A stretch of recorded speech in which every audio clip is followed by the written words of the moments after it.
हयग्रीवं चिदानन्दविग्रहं सदनुग्रहं दशग्रीवच्छिदं शापान्मणिग्रीवविमोचनं स्वनामग्रहणादेव निरस्तग्रहविग्रहं वृन्दावनगतं वन्दे ब्रह्मरुद्रेन्द्रवन्दितं स्वान्तस्थानन्तशय्याय पूर्णज्ञानरसार्णसे उत्तुङ्गवाक्तरङ्गाय मध्वदुग्धाब्धये नमः।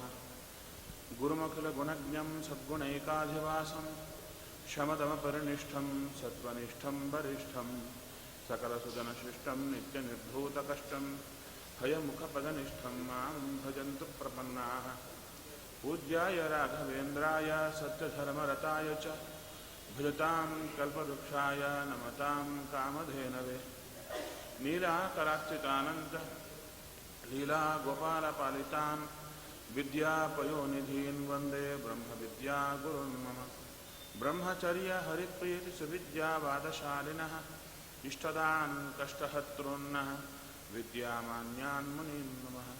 वादिराजपदद्वन्द्ववारिजासक्तमानसान् विश्वप्रियगुरून् वन्दे मन्दोऽहं धीविशुद्धये। सत्यं सत्यं पुनः सत्यं विष्णुतीर्थप्रसादतः सर्वे कामा भवन्त्येव शपथो बिम्बसन्निधौ। चिन्तामणिं स्वभक्तानां कल्पवृक्षं च कामदं स्वामिनं त्वां रघुप्रेमतीर्थं वन्देह्यभीष्टदम्। अज्ञानतिमिरच्छेदं बुद्धिसम्पत्प्रदायकं विज्ञानविमलं शान्तं विजयाख्यगुरुं भजे। श्रीगुरुभ्यो नमः। हरिः ओम्। ॐ जन्माद्यस्य यतोऽन्वयादितरतश्चार्थेष्वभिघ्नस्वराट् तेने ब्रह्महृदायादिकवये मुह्यन्ति यं सूरयः। तेजो वारिमृदां यथा विनिमयो यत्र त्रिसर्गो मृषा धाम्ना स्वेन सदा निरस्तकुहकं सत्यं परं धीमहि। श्रीगुरुभ्यो नमः। हरिः ओम्। ಸ್ವಯಂಭವ ಮನುಗಳು ವಿಶೇಷವಾಗಿ ತಪಸ್ಸನ್ನು ಮಾಡುತ್ತಾ ಇದ್ದಾರೆ.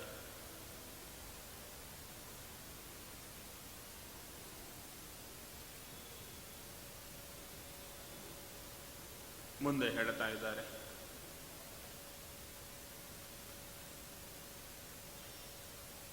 ಅಥಾಗ್ರೆ ಋಷಯಃ ಕರ್ಮಾಣೀಹಂತೆ ಕರ್ಮ ಹಂತವೇ ಈಹಮಾನೋ ಹಿ ಪುರುಷಃ ಪ್ರಾಯೋ ಅನೀಹಾಂ ಪ್ರಪದ್ಯತೆ.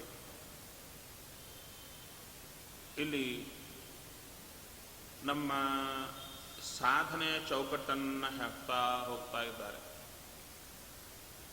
ಋಷಯ ಕರ್ಮಾಣಿ ಹಂತೆ, ಜ್ಞಾನಿಗಳಾದಂಥ ಋಷಿಗಳು ಕರ್ಮಗಳನ್ನು ಮಾಡಬೇಕು ಅಂತ ಬಯಸ್ತಾರೆ. ನಾವು ಮಾಡ್ತೀವಲ್ಲ, ಮಾಡಬೇಕಾದರೆ ಅವರು ಬಯಸಿದಂತೆ ನೀವು ಬಯಸಿ ಕರ್ಮಗಳನ್ನು ಮಾಡಬೇಕಂತೆ. ಕರ್ಮಗಳನ್ನು ಯಾಕೆ ಮಾಡಬೇಕು ಅಂದರೆ ಕರ್ಮ ಹಂತವೇ. ಕರ್ಮ ಹನ್ ಅಂತ ದೇವರಿಗೆ ಹೆಸರು. ನೋಡಿ, ನಮ್ಮನ್ನು ಕಟ್ಟಿ ಹಾಕಿದ್ದೇ ಕರ್ಮ, ಹೌದು ತಾನೆ? ಇವತ್ತು ಒಳ್ಳೆ ಕೆಲಸ ಮಾಡಬೇಕು ಅಲ್ಲ, ಒಳ್ಳೆ ಕೆಲಸವೇ ಮಾಡಬೇಕು ಅಂತ ಹೊರಡುತ್ತೇವೆ. ಮೂಗು ಹಿಡಿದು ಮಾಡಿಸಿದಂತೆ ಕೆಟ್ಟ ಕೆಲಸ ನಡೆದು ಹೋಗ್ತಾ ಇರುತ್ತೆ. ಹೌದು, ಅಂದುಕೊಂಡ ಸಂಕಲ್ಪ ಬೇರೆ, ಮಾಡಿದ್ದೇ ಬೇರೆ ಆಗ್ತಾ ಇರುತ್ತೆ. ಆವಾಗ ಮತ್ತು ಪ್ರಶ್ನೆ ಬರುತ್ತೆ, ನಾವು ನಮ್ಮ ಇಚ್ಛಾ ಪ್ರಕಾರ ಸ್ವತಂತ್ರವಾಗಿ ಪಾಪವನ್ನಾದರೂ ಪುಣ್ಯವನ್ನಾದರೂ ಮಾಡಲಿಕ್ಕಾಗುತ್ತಾ ಅಂದರೆ ನಮ್ಮ ಕರ್ಮಾನುಸಾರ ಭಗವಂತ ಮಾಡಿಸಿಬಿಡುತ್ತಾನೆ. ಪುಣ್ಯವನ್ನಾದರೂ ಪಾಪವನ್ನಾದರೂ ಚೂರು ಸ್ವಾತಂತ್ರ್ಯ ನಮಗಿಲ್ಲ ಎಂಬ ಎಚ್ಚರ ಕೊಡುತ್ತಾ ಇದೆ ಶಾಸ್ತ್ರ.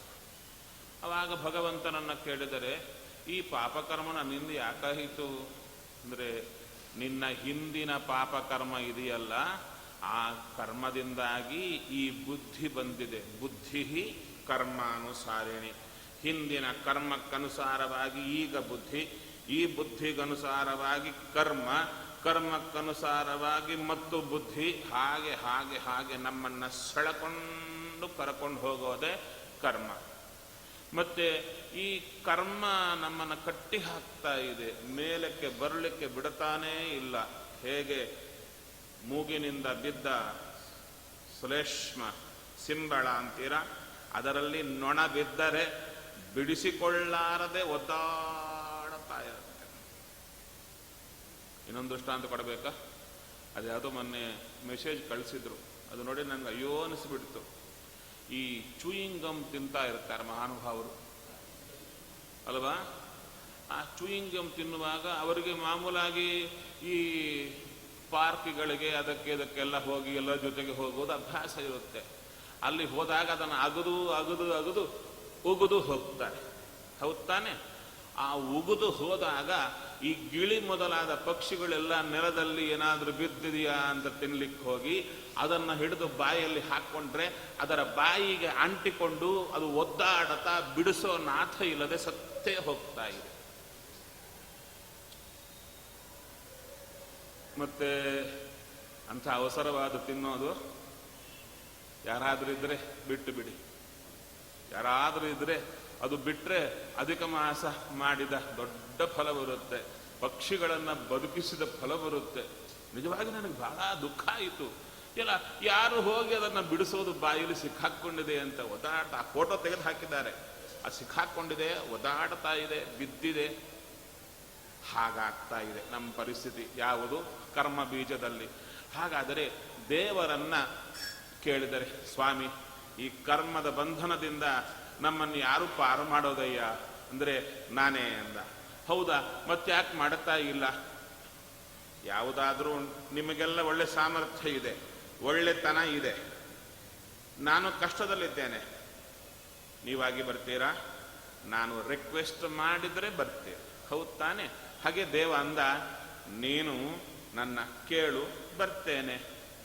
ಅವಾಗ ಏನಂತ ಕೇಳಬೇಕು ಅಂದರೆ, ನನ್ನ ಹೆಸರೊಂದಿದೆ, ಕರ್ಮಗಳನ್ನು ಬಿಡಿಸುವ ನನ್ನ ಹೆಸರೊಂದಿದೆ, ಆ ಹೆಸರಿಂದ ನನ್ನ ಕೂಗಿ ಕರಿ, ನಾನು ಬರ್ತೇನೆ. ಏನು ನಿನ್ನ ಹೆಸರು? ಕರ್ಮಹನ್. ಕರ್ಮಹಂತವೇ, ಕರ್ಮಗಳನ್ನು ನಾಶ ಮಾಡುವ ಶ್ರೀಹರಿಯ ಪ್ರೀತ್ಯರ್ಥವಾಗಿ ಕರ್ಮಗಳು ಮಾಡ್ತಾರಂತೆ. ಸರಿ, ಈ ಒಂದು ಕರ್ಮ ಮಾಡಿದರೆ 10 ಕರ್ಮಗಳನ್ನು ಹುಟ್ಟುಹಾಕುತ್ತಲ್ಲ, ಕರ್ಮ ಹಂತೃವಾದ ಶ್ರೀಹರಿ ಪ್ರೀತ್ಯರ್ಥವಾಗಿ ಕರ್ಮ ಮಾಡಿದರೆ ಏನಾದರೂ ಡಿಫರೆನ್ಸ್ ಬರುತ್ತಾ ಅಂದರೆ ನೋಡಿ, ಆ ಒಂದು ಕರ್ಮ ಮಾಡುವಾಗ ಈ ಕರ್ಮ ಬಂಧನದಿಂದ ಬಿಡುಗಡೆ ಮಾಡುವ ಕರ್ಮ ಹಂತೃ ಶ್ರೀಹರಿ ಅವನ ಪ್ರೀತಿಗಾಗಿ ಮಾಡುತ್ತಾ ಇದ್ದೇನೆ ಅಂತ ಮಾಡಿದ ಕರ್ಮ ಮುಂದೆ ಕರ್ಮಗಳನ್ನು ಹುಟ್ಟಾಕಲ್ಲ, ಹಿಂದೆ ಮಾಡಿದ ಅನಂತ ಕರ್ಮಗಳನ್ನು ಕೊಚ್ಚಿ ಹಾಕ್ತಾ ಬರುತ್ತೆ. ಅದೇ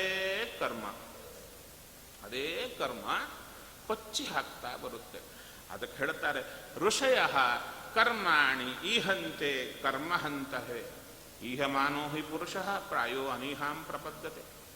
ಆ ಭಗವಂತನ ಎಷ್ಟು ಚೆನ್ನಾಗಿ ಹೇಳ್ತಾರೆ. ನಮ್ಮ ಬಯಕೆ ನಮ್ಮನ್ನ ಕಳಕ್ಕೆ ಕರ್ಕೊಂಡು ಹೋಗುತ್ತೆ. ಆದರೆ ಹೇಳ್ತಾರೆ ಶಾಸ್ತ್ರದಲ್ಲಿ, ಆಸೆಯನ್ನು ಬಿಡು, ಬಯಕೆಯನ್ನು ಬಿಡು, ಬಿಟ್ಟರೆ ಮೇಲಕ್ಕೆ ಬರ್ತೀಯ ಅಂದರು. ಅವಾಗ ನಾವಂದು ಬಯಸೋದೇ ನಮ್ಮ ಜೀವನದ ಒಳ್ಳೆ ಭಾಗ. ನಮಗೆ ಪದಾರ್ಥ ಸಿಗದಿದ್ರೂ ಬಯಸೋದರಲ್ಲೇ ತೃಪ್ತಿ ಪಡ್ತಾ ಇರ್ತೇವೆ, ಹೌದಾ? ಆ ಬಯಕೆಯನ್ನೇ ಬಿಟ್ಟು ಬಿಟ್ಟರೆ ಜೀವನದ ಟೇಸ್ಟೇ ಹೋಗುತ್ತಲ್ಲಯ್ಯ ಅಂತ ಕೇಳಿದರೆ ಆ ಶಾಸ್ತ್ರ ಹೇಳುತ್ತೆ, ನಿನ್ನ ಬಯಸೋದೇ ಬಿಟ್ಟು ಬಿಡು ಅಂತ ಹೇಳಲಿಲ್ಲ, ಬೇಡದ್ದನ್ನ ಬಯಸೋದು ಬಿಟ್ಟು ಬಿಡು. ಆವಾಗ ಮತ್ತು ಬಂತು. ಈ ಸಿಗರೇಟ್ ಕುಡಿತಾ ಇರ್ತಾರೆ, ಹೆಂಡ ಕುಡಿತಾ ಇರ್ತಾರೆ. ಸಿಗರೇಟ್ ಸೇದೋದು ಅನ್ಬೇಕಾ ನಂಗೆ ಗೊತ್ತಿಲ್ಲ, ಸಿಗರೇಟ್ ಕುಡಿಯೋದು ಅಂತ ಶಬ್ದ ಪ್ರಯೋಗ ಇದೆಯಾ? ಯಾಕಂದರೆ ಈ ಶಬ್ದ ಪ್ರಯೋಗ ನನಗೆ ಸ್ವಲ್ಪ ಕಷ್ಟ ಆಗ್ತಾ ಇರುತ್ತೆ. ನಮ್ಮ ಸ್ವಾಮಿಗಳು ಬಂದಿದ್ದರು. ಒಂದು ಕಡೆ ಬಂದಾಗ ಸಭೆಯಲ್ಲಿ ಕೂತವರನ್ನು ನೋಡಿ ಹೇಳಿದರು, ನೀವೆಲ್ಲ ಪಾಪದವರು. ಸಭೆಯಲ್ಲಿದ್ದವರಿಗೆ ಬಹಳ ದುಃಖ ಆಯಿತು. ಒಬ್ಬ ಕೊನೆಗೆ ರಾತ್ರಿ ಬಂದು ಸ್ವಾಮಿ ಅಂತ ಕೇಳಿದ, ಯಾಕೆ ಸ್ವಾಮಿ ಎಲ್ಲರ ಬೈತಾ ಇದ್ದೀರಾ? ನಾನೆಲ್ಲಿ ಬೈದೆ? ಇಲ್ಲ, ಎಲ್ಲರನ್ನ ಪಾಪದವರು ಅಂತ ಹೇಳಿದಿರಲ್ಲ. ಅಯ್ಯೋ ಮಹಾರಾಯ, ಪಾಪದವರು ಅಂದ್ರೆ ಪಾಪ ಮಾಡಿದವರು ಅಂತ ಅರ್ಥ ಅಲ್ಲ, ಬಹಳ ಒಳ್ಳೆಯವರು ಅಂತ ಅರ್ಥ. ನಮ್ಮ ದಕ್ಷಿಣ ಕನ್ನಡ ಕಡೆ ಒಳ್ಳೆಯದವ್ರನ್ನ ಪಾಪದವರು ಅಂತ ಕರಿತೀವಿ, ಪಾಪ ಮಾಡಿದವರು ಅಂತ ಅರ್ಥ ಅಲ್ಲ. ಹಾಗೆ ಶಬ್ದ ಪ್ರಯೋಗ ಒಂದೊಂದು ಕಡೆ ಒಂದೊಂದು ರೀತಿಯಲ್ಲಿ ತೆರೆದುಕೊಳ್ಳುತ್ತೆ. ಅದಕ್ಕೆ ಹೇಳಿದೆ. ಸರಿ, ಏನು ದುಶ್ಚಟ ಇರುತ್ತಲ್ಲ ಅಂಥವನಿಗೆ 10 ಜನ ಸೇರ್ತಾರೆ, ಉಪದೇಶ ಕೊಡ್ಲಿಕ್ಕೆ ಶುರು ಮಾಡ್ತಾ ಬರ್ತಾರೆ. ಕೊನೆಗೆ ಅವ ಹೇಳ್ತಾನೆ, ನಿಮ್ಗೆ ಇನ್ನೂ ಏನೋ ಗೊತ್ತಿದೆಯಾ ಇಲ್ವಾ? ಸಿಗರೆಟ್ ಸೇದಿದ್ರೆ ಇಷ್ಟು ಅನರ್ಥ, ಇನ್ನೂ 2 ಇದೆ ಅಂತ ಹೇಳ್ತಾನೆ. ಏನದು? ಇನ್ನೂ 2 ಅನರ್ಥಗಳಿವೆ ಅಂತ ಅವ್ರು ಹೇಳಿದ್ದಕ್ಕೆ ಇವನೇ ಹೇಳ್ತಾನೆ. ಅವಾಗ ಅಂತಾರೆ, ಇಷ್ಟು ಗೊತ್ತಿದ್ದವ ಯಾಕೆ ಸೇರ್ತಾ ಇದ್ದೀಯ ಅಂದರೆ, ಅದೇ ರಹಸ್ಯ. ಎಲ್ಲ ಗೊತ್ತಿದ್ರೂ ಬಿಡಲಾರದೆ ಹೋಗೋದೆ ಮೋಹ, ಅದರಲ್ಲಿ ಬಿದ್ದಿದ್ದೇನೆ ಅಂದರೆ ಬಯಕೆ ನಮ್ಮನ್ನು ಎಷ್ಟು ಕಳಕ್ಕೆ ಕರ್ಕೊಂಡು ಹೋಗುತ್ತೆ ಅಂದರೆ, ಬಯಸಿಯೇ ಸತ್ತು ಹೋಗ್ತಾ ಇರ್ತೇವೆ. ಅದಕ್ಕಂದ್ರು ಈ ಬಯಕೆ ಸತ್ತು ಹೋಗಬೇಕಾದರೆ, ಬೇಡದ್ದನ್ನ ಬಯಸುವಂಥ ಈ ಬಯಕೆಯೇ ಸತ್ತು ಹೋಗಬೇಕಾದರೆ ಏನು ಮಾಡಲಿ ಅಂದರೆ, ಒಬ್ಬನನ್ನ ಬಯಸು, ನೀನು ಬಯಕೆ ಸತ್ತು ಹೋಗುತ್ತೆ. ಈಹ ಮಾನೋ ಹಿ ಪುರುಷಃ. ಆ ದೇವರನ್ನ ನಾವು ಬಯಸಲಿಕ್ಕೆ ಶುರು ಮಾಡಿದ್ರೆ ನಮ್ಮ ಬಯಕೆ, ಮಿಕ್ಕ ಬಯಕೆಗಳೆಲ್ಲ ತಾನಾಗಿ ಪುಡಿ ಆಗಿ ಆಗ್ತಾ ಬರುತ್ತೆ. ಯಾರು ಹೇಳ್ತಾರೆ ನಮಗೆ? ನಮ್ಮೊಳಗೆ ಯಾವ ಶತ್ರುವಿದೆ, ಅದನ್ನು ಹೇಗೆ ಕೊಲ್ಲಬೇಕು ಎಂಬ ಅಪರೂಪದ ರಹಸ್ಯಗಳನ್ನೆಲ್ಲ ಭಾಗವತದಲ್ಲಿ ಬಚ್ಚಿಟ್ಟು ಇದ್ದಾರೆ. ಹಾಗಾದರೆ ದಿನಕ್ಕೂ ಒಮ್ಮೆ ಆದರೂ ನೀನು ಬೇಕೋ ಅಂತ ದೇವರನ್ನ ಬಯಸ್ತಾ ಬಂದರೆ ನಮ್ಮ ಬಯಕೆಗಳೆಲ್ಲ ಸತ್ತು ಹೋಗುತ್ತೆ, ಸಂತೋಷವಾಗ್ತೇವೆ.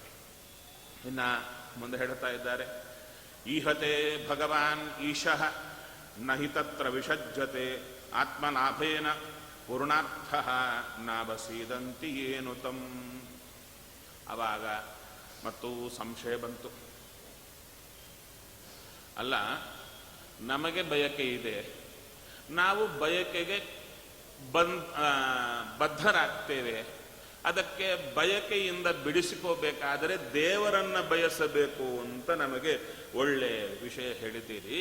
ಸಂಶಯ, ದೇವರಿಗೆ ಬಯಕೆ ಇರುತ್ತೋ ಇಲ್ವೋ ಅಂತ.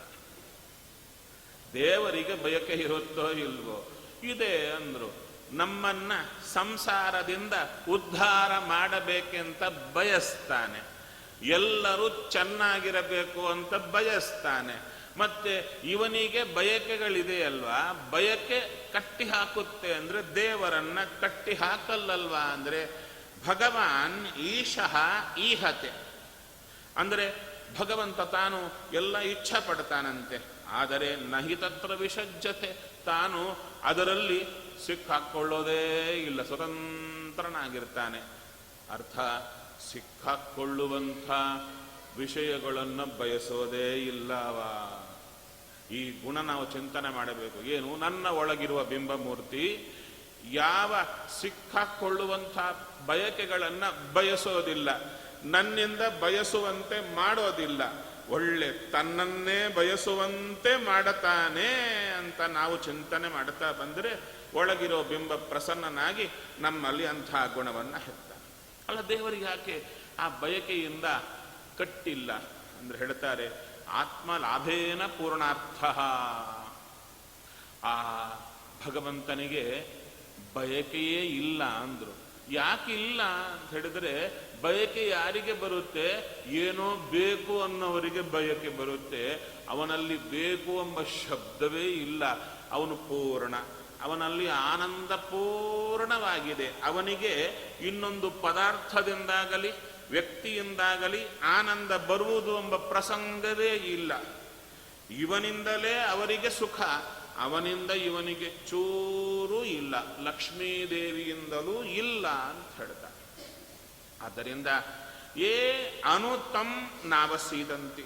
ಅದ ಕಾರಣ ದೇವರನ್ನ ಯಾರು ಅನುಸರಿಸಿ ಹೋಗ್ತಾರೆ ಅವರಿಗೂ ಕೂಡ ಯಾವ ಬಯಕೆಗಳ ಬಂಧನ ಇಲ್ಲ ಅಂದ್ರು. ಆವಾಗ ಮತ್ತು ಪ್ರಶ್ನೆ ಬಂತು, ಏನಂತ? ದೇವರನ್ನ ಬಯಸಿದರೆ ಬಯಕೆಗಳೆಲ್ಲ ಹೋಗಿಬಿಡುತ್ತೆ ಅಂತ ಹೇಳ್ತೀರಲ್ಲ, ಸರಿಯಪ್ಪ, ನೀವೇ ತಗೊಳ್ಳಿ. ಯಾರ್ಯಾರು ದೊಡ್ಡವರು ಜ್ಞಾನಿಗಳು ಅಂತ ಇದ್ರಲ್ಲ, ಅವರೆಲ್ಲರೂ ಕೂಡ ಊಟ ಮಾಡುವಾಗ ಪದಾರ್ಥಗಳೆಲ್ಲ ಹಾಕಿರ್ತಾರೆ. ಅದು ರಾಘವೇಂದ್ರ ಸ್ವಾಮಿಗಳಾಗಿರಬಹುದು, ಯಾರೇ ಆಗಿರಬಹುದು. ಅವರ ಎಲೆಗೆ ಅಡುಗೆ ಬಡಿಸಿದರ ಇಲ್ವಾ? ಬಡಿಸಿದ್ರು. ಬಡಿಸಿದಾಗ ಇದು ತಿನ್ನಬೇಕು ಅಂತ ಅವರ ಕೈ ಹೋಯ್ತಾ ಇಲ್ವಾ? ಹೋಗಿತ್ತು. ಬಯಕೆ ಬಂತಾ ಇಲ್ವಾ ಅಂದರು. ಹೌದು ಬಂತು. ಮತ್ತೆ ಅವರಿಗೆ ಬಂಧನ ಆಗಬೇಕಲ್ಲ, ಅದೇ ರಹಸ್ಯ ಅಂದರು. ಏನದು? ಒಳಗಿರೋ ಸ್ವಾಮಿ ಯಾವುದನ್ನ ಬಯಸುವಂತೆ ಮಾಡಲ್ಲ, ಬಯಕೆ ಬಂದರೂ ಕಟ್ಟು ಬೀಳುವಂತೆ ಮಾಡಲ್ಲ. ಅವರು ಪದಾರ್ಥಕ್ಕೆ ಕೈ ಹಾಕ್ತಾರಂತೆ, ಸ್ವಾಮಿ ಕೊಟ್ಟ ಶ್ರೀಹರಿಗರ್ಪಿತ ಅಂತಾರೆ, ಹೋಗುತ್ತಾರೆ. ಅದರಿಂದ ಬಯಕೆ ಕತ್ತರಿಸಿ ಕತ್ತರಿಸಿ ಹೋಗ್ತಾ ಬರುತ್ತೆ. ನಾವು ಕೂಡ ನಮ್ಮ ಒಳಗಿರೋ ಭಗವಂತನ ಪ್ರೀತಿಗಾಗಿ ಬಯಕೆ ಬಂದಾಗೆಲ್ಲ ಆ ಬಯಸುವ ಪದಾರ್ಥದಲ್ಲಿ ಸ್ವಾಮಿಯನ್ನು ನೋಡಿದರೆ ಆ ಬಯಕೆ ತಾನಾಗಿ ಕತ್ತರಿಸಿ ಹೋಗುತ್ತೆ. ಇನ್ನು ಹೇಳ್ತಾರೆ, ತಮೀಹಮಾನಂ ನಿರಹಂಕೃತಂ ಬುಧೈಹಿ ನಿರಾಶಿಷಂ ಪೂರ್ಣಂ ಅನನ್ಯಚೋದಿತಂ ತಚ್ಚಿಕ್ಷಯಂತಂ ನಿಜವರ್ತ್ಮ ಮೂಢಾನ್ ಪ್ರಭುಂ ಪ್ರಪದ್ಯೆ ಅಖಿಲ ಧರ್ಮ ಭಾವನಂ. ಒಳ್ಳೆ ಮಾತನ್ನು ಹೇಳ್ತಾ ಇದ್ದಾರೆ. ಬುಧೈಹಿ ಈಹಮಾನಂ, ಜ್ಞಾನಿಗಳಾದವರು ಕಣ್ಣು ತೆರೆದು ನೋಡಿ ನನಗೇನು ಬೇಕು ಏನು ಬೇಕು ಅಂತ ನೋಡ್ತಾರೆ. ನೋಡಿ ಏನು ಬೇಕು ನಮಗೆ ಜೀವನದಲ್ಲಿ ಬೆಳಿಗ್ಗಿಂದ ರಾತ್ರಿ ಪರ್ಯಂತ? ಸುಖ. ಸುಖ ತಾನೆ?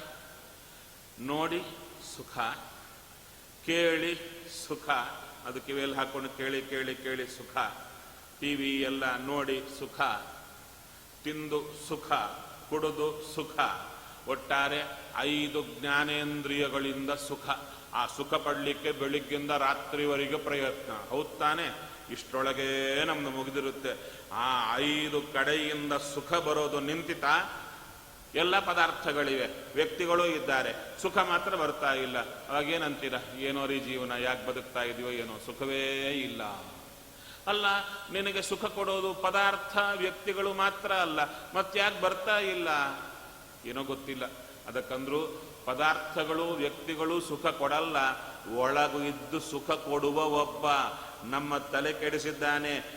ದೇವರು ಎಂಬ ಎಚ್ಚರ ಕಳೆದು ಈ ಪದಾರ್ಥವೇ ಸುಖ ಕೊಡುತ್ತೆ ಅಂತ ಭ್ರಾಂತಿ ಕೊಟ್ಟಿದ್ದಾನೆ. ಅದಕ್ಕೆ ಒದ್ದಾಡುತ್ತಾ ಇದ್ದೇವೆ. ಜ್ಞಾನಿಗಳಾದವರಿಗೆ ಈ ಭ್ರಾಂತಿ ಹೋಗಿರುತ್ತೆ. ನೋಡುತ್ತಾರೆ, ನನಗೆ ಬೇಕಾಗಿದ್ದು ಸುಖ. ಯಾರು ಕೊಡ್ತಾ ಇದ್ದಾರೆ? ದೇವರು. ಅದಕ್ಕೆ ಅವನೇ ಬೇಕು ಅಂತ ಎಲ್ಲರೂ ಅವನನ್ನೇ ಬಯಸ್ತಾರೆ. ತಂ ಈಹಮಾನಂ, ಜ್ಞಾನಿಗಳು ದೇವರನ್ನ ಚಿಂತನೆ ಮಾಡುವಾಗ ನೀನು ಬೇಕು ನೀನು ಬೇಕು ಅಂತ ಬಯಸ್ತಾರೆ. ಯಾರನ್ನ ಬಯಸ್ತಾರೆ ಅಂದರೆ ನಿರಹಂಕೃತಂ, ಅಹಂಕಾರಿ ಅಲ್ಲದ ದೇವರನ್ನ ಬಯಸ್ತಾರಂತೆ. ಇದೆಷ್ಟು ಚೆನ್ನಾಗಿದೆ. ನಾವು ಆಫೀಸಲ್ಲೋ ಎಲ್ಲೋ ಕೆಲಸ ಮಾಡ್ತಾ ಇರ್ತೀರ. ಆಫೀಸರ್ ಹೇಗಿರಬೇಕು? ಆಫೀಸರ್ ಹೇಗಿರಬೇಕು ನೀವು ಬಯಸ್ತೀರಾ ಇಲ್ವೋ? ನಮ್ಮ ತಲೆ ಮೇಲೆ ಕೂತವ ಹೇಗಿರಬೇಕು ಅಂದರೆ ಅಹಂಕಾರಿ ಆಗಿರಬಾರ್ದು ಅಂತ. ಅದೇ ಆಫೀಸರು ತುಂಬ ಅಹಂಕಾರದಿಂದ ಹೋಗು ಬಾ ಅಂತ ಟ್ರೀಟ್ ಮಾಡಿದರೆ ಇವು ಯಾವಾಗ ಹೋಗ್ತಾನ, ಹಿರಣ್ಯಕಶಿಪುವಿನ ಥರ ಇದ್ದಾನೆ ಅಂತ ಅವನು ಟ್ರಾನ್ಸ್ಫರ್ಗಾಗಿ ದೇವರ ಹತ್ರ ಏನು ಎಲ್ಲ ವ್ರತಗಳು ಮಾಡ್ತಾ ಇರ್ತೀರಾ. ಅದೇ ಒಳ್ಳೆ ಆಫೀಸರ್ ಇದ್ದು ನಿಮ್ಮ ಜೊತೆಗೆ ಬರೋದು, ನಿಮ್ಮ ಒಳ್ಳೆಯದಕ್ಕಾಗಿ ಪ್ರಯತ್ನ ಮಾಡುವವನಾದರೆ, ನಿಮ್ಮ ಹಿತವನ್ನು ಬಯಸುವವನಾದರೆ ಅವನು ನೋಡಿದ ಕೂಡಲೇ ಎಲ್ಲರೂ ಬೇರೆ ಯಾರಾದರೂ ಇನ್ನೊಬ್ಬ ಈ ಆಫೀಸರ್ ಹೋಗಿ ಬೇರೆ ಆಫೀಸರ್ ಬಂದರೆ ಅಪ್ಪ ಅವನೇ ಚೆನ್ನಾಗಿದ್ದ, ಬಹಳ ಚೆನ್ನಾಗಿದ್ದ, ಅವ ಬಂದರೆ ಚೆನ್ನಾಗಿರುತ್ತೆ ಅಂತ ಬಯಸ್ತೀರಲ್ವಾ? ಅವನಲ್ಲೂ ದೋಷಗಳಿರುತ್ತೆ.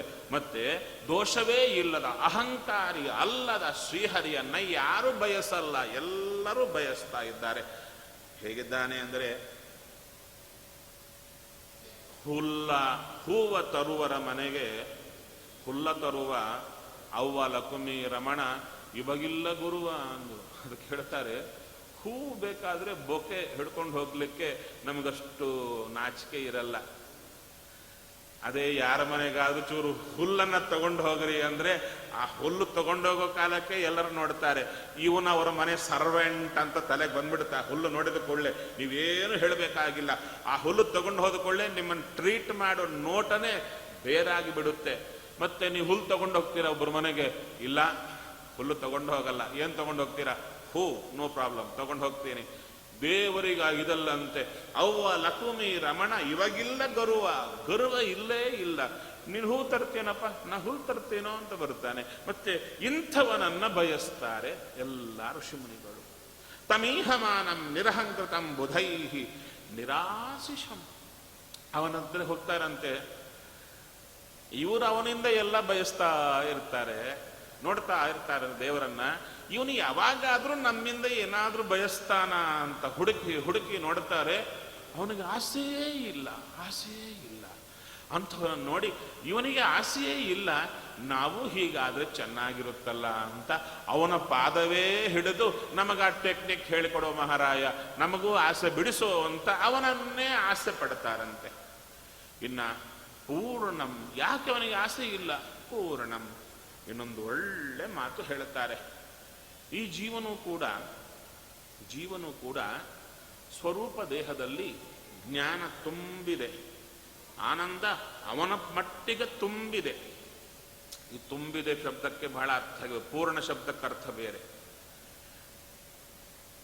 ಊಟ ಕೂತಿದ್ದೀರಾ, ಒಬ್ಬರಿಗೆ 1 ಲಡ್ಡು ಹಾಕಿದರೆ ಪೂರ್ಣ ಸಾಕು, ಒಬ್ಬರಿಗೆ 15 ಹಾಕಿದರೂ ಇಲ್ಲ 20ಕ್ಕೆ ಪೂರ್ಣ.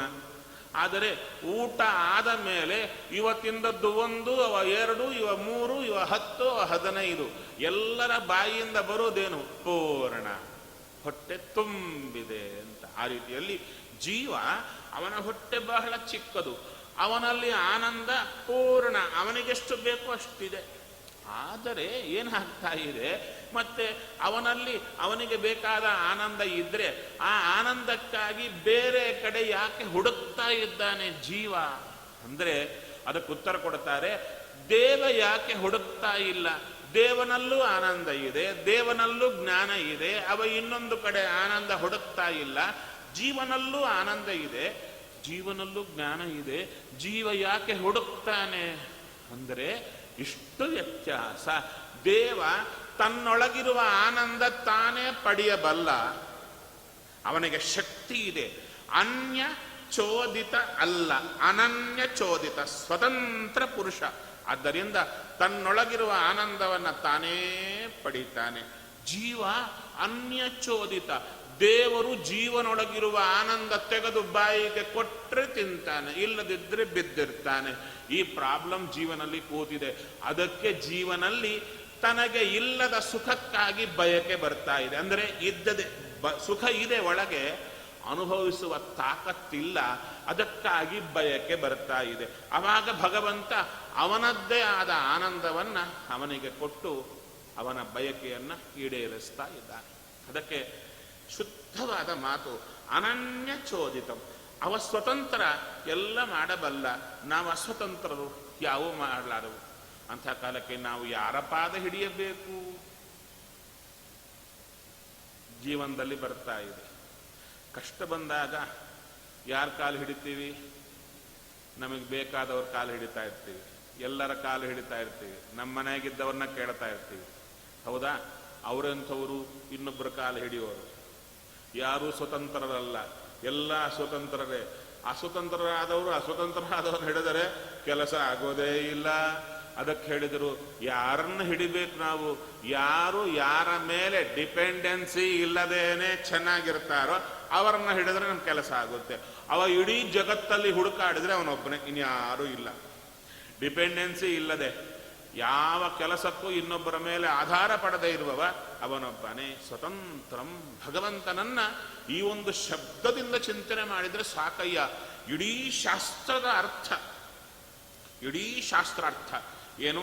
4 ವೇದಗಳು, ಪುರಾಣಗಳು, ಇತಿಹಾಸ, ನಂತರ ಆಚಾರ್ಯರ ಎಲ್ಲ ಗ್ರಂಥಗಳು, ಟೀಕಾ ಟಿಪ್ಪಣಿಗಳು ಎಲ್ಲ ಸೇರಿಸಿ ಒಂದು ಶಬ್ದದಲ್ಲಿ ಹೇಳಲಿಕ್ಕಾಗುತ್ತಾ? ಒಂದು ಶಬ್ದ ಹೇಳಿದರೆ ಇಡೀ ಶಾಸ್ತ್ರವೆಲ್ಲ ಬಂದಿರಬೇಕು.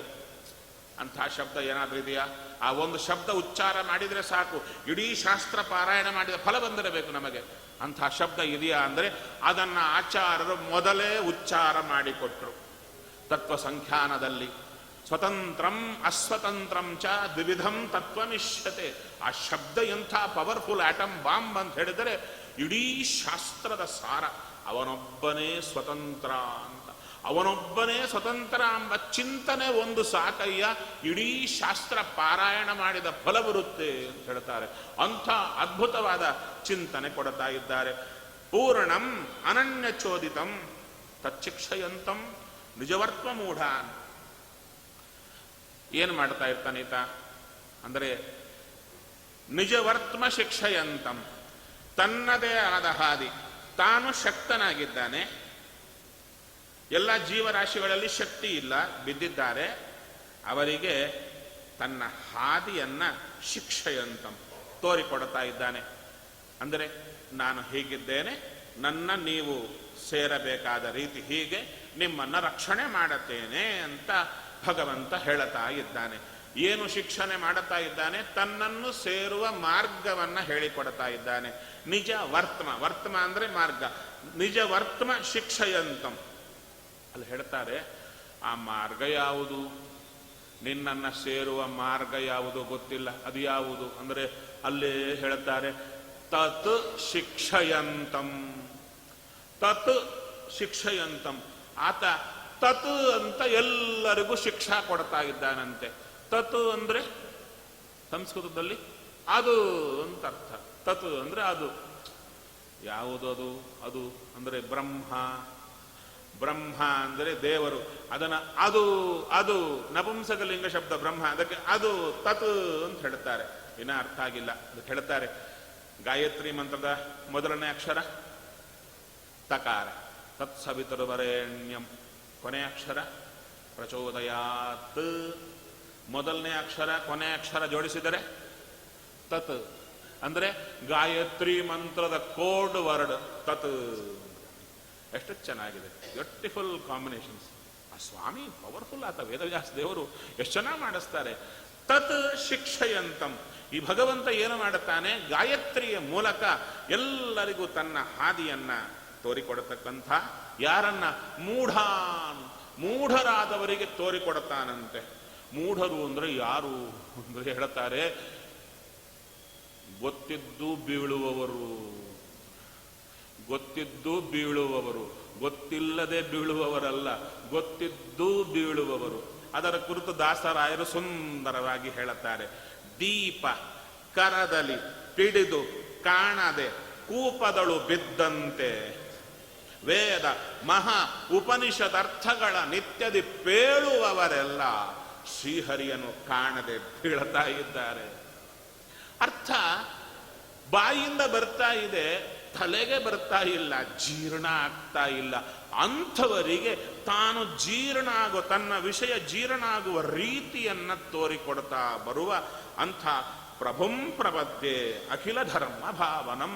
ಅಂಥ ಎಲ್ಲ ಜೀವರಾಶಿಗಳ ಧರ್ಮ, ಅವರವರ ಸ್ವಭಾವವನ್ನು ಪ್ರವರ್ತನೆ ಮಾಡುವಂಥ ಪ್ರಭುಂ, ಎಲ್ಲರಿಗೂ ಈಶನಾದ, ಎಲ್ಲರಿಗೂ ಹಿತೈಷಿಯಾದ, ಎಲ್ಲರಿಂದ ಏನು ಬಯಸದೆ ಅವರಿಗಾಗಿ ಸತತ ಪ್ರಯತ್ನ ಪಡುವಂಥ, ಅವರನ್ನು ಉದ್ಧಾರ ಮಾಡುವ ಶ್ರೀಹರಿ ಯಾರಿದ್ದಾರೆ? ನನ್ನ ಹೃದಯದಲ್ಲಿದ್ದಾನೋ ಅವನನ್ನು ಚಿಂತನೆ ಮಾಡುತ್ತೇನೆ. ಎಷ್ಟು ಚೆನ್ನಾಗಿ ಅವರ ಮನಸ್ಸಿನ ಭಾವನೆ. ಇದು ಯಾರು ಮಾಡಿದ್ದು? ಮೈಕ್ ಹಿಡ್ಕೊಂಡು ಎಲ್ಲರ ಮುಂದೆ ಹೇಳಿದವರಲ್ಲ. ಯಾರು? ದೊಡ್ಡ ಕಾಡು, ಕಾಡಿನಲ್ಲಿ ಯಾವ ಪ್ರಾಣಿಗಳು ಬಿಟ್ಟರೆ ಮನುಷ್ಯರಿಲ್ಲ. ಅಂಥ ಕಡೆ ಒಬ್ಬ ವ್ಯಕ್ತಿ ಒಂದು ಕಾಲಿನ ಮೇಲೆ 100 ವರ್ಷಗಳ ಕಾಲ ನಿಂತು ಇವನನ್ನೇ ಚಿಂತನೆ ಮಾಡ್ತಾ ಇರಬೇಕಾದರೆ ಆ ವ್ಯಕ್ತಿಗೆ ಆ ದೇವರ ಮೇಲೆ ಎಷ್ಟು ಇಷ್ಟ ಹುಟ್ಟಿರಬೇಕು. ಇದೆಲ್ಲ ಹೇಳಿದ್ದು ಅವರು ಮನಸ್ಸಲ್ಲೇ ಏಕಾಂತವಾಗಿ ಚಿಂತನೆ ಮಾಡ್ತಾ ಮಾಡ್ತಾ ಬರ್ತಾರೆ. ಮಗು ಇರುತ್ತೆ, ಹಸಿವೆ ಆಗಿರುತ್ತೆ, ತಾಯಿ ಊಟ ಮಾಡಿಸ್ತಾಳೆ. ಆ ಊಟ ಮಾಡಿಸೋ ಕಾಲಕ್ಕೆ ಈ ಪತ್ರಕರ್ತರನ್ನ ಎಲ್ಲರನ್ನ ಕರೆದು ಫೋಟೋ ತಗೊಂಡು ಬನ್ನಿ ಅಂತ ಮಗುವಿಗೆ ತಿನ್ನಿಸ್ತಾ ಫೋಟೋ ತೆಗೀರಿ, ಅದು ಪೇಪರಲ್ಲಿ ಹಾಕಿ ತಾಯಿ ಬಯಸ್ತಾಳ? ಇಲ್ಲಲ್ಲ, ಫೋಟೋ ಅಲ್ಲ, ಇನ್ನೊಬ್ಬರು ನೋಡಬಾರದು, ಮಗುವಿಗೆ ದೃಷ್ಟಿ ಆಗುತ್ತೆ ಅಂತ ಒಬ್ಬಳೇ ಬಚ್ಚಿಟ್ಟುಕೊಂಡು ಬಾಯಲ್ಲಿಡ್ತಾಳೆ. ಅವಳು ಏನು ತೃಪ್ತಿ ಅಂದರೆ ಮಗು ತಿಂದ್ರೆ ಸಾಕು ತೃಪ್ತಿ, ಇನ್ನೊಬ್ಬರು ನೋಡಿದರೆ ತೃಪ್ತಿ ಇಲ್ಲ. ನಮಗೆ ದೇವರು ನಮ್ಮ ಭಕ್ತಿಯಿಂದ ತೃಪ್ತಿ ಪಟ್ಟರೆ ಸಾಲದು, ಇನ್ನೊಬ್ಬರು ನೋಡಿ ಚಪ್ಪಾಳೆ ತಟ್ಟೋದು ತೃಪ್ತಿ ಆಗ್ತಾ ಇದೆ. ಅಪ್ಪ ನೀವೆಂಥ ಭಕ್ತರು ಅಂತ ನಮ್ಮ ಮೇಲೆ ಶಾಲು ಹೊದಿಸಿದರೆ ಬರುವ ತೃಪ್ತಿ ದೇವರನ್ನು ನೋಡಿದ್ರೂ ಬರ್ತಾ ಇಲ್ಲ. ಅಂದರೆ ದೇವರು ನಮ್ಮನ್ನು ನೋಡಬೇಕೆಂಬ ಬಯಕೆ ಹುಡ್ತಾ ಇಲ್ಲ. ನಗತಾ ಇದ್ದಾನೆ. ನನ್ನ ಭಕ್ತರು ಅಂತ ಹೆಸರಿಟ್ಟುಕೊಂಡು ಸನ್ಮಾನ ತಗೊಳ್ತೀರಲ್ಲಯ್ಯ, ನಾನು ನೋಡಬೇಕೆಂಬ ಬಯಕೆ ನಿಮಗಿಲ್ಲ, ನೀವೆಂಥ ಭಕ್ತರು ಅಂತ ದೇವರೇ ಆಶ್ಚರ್ಯ ಪಡ್ತಾ ಇದ್ದಾರೆ.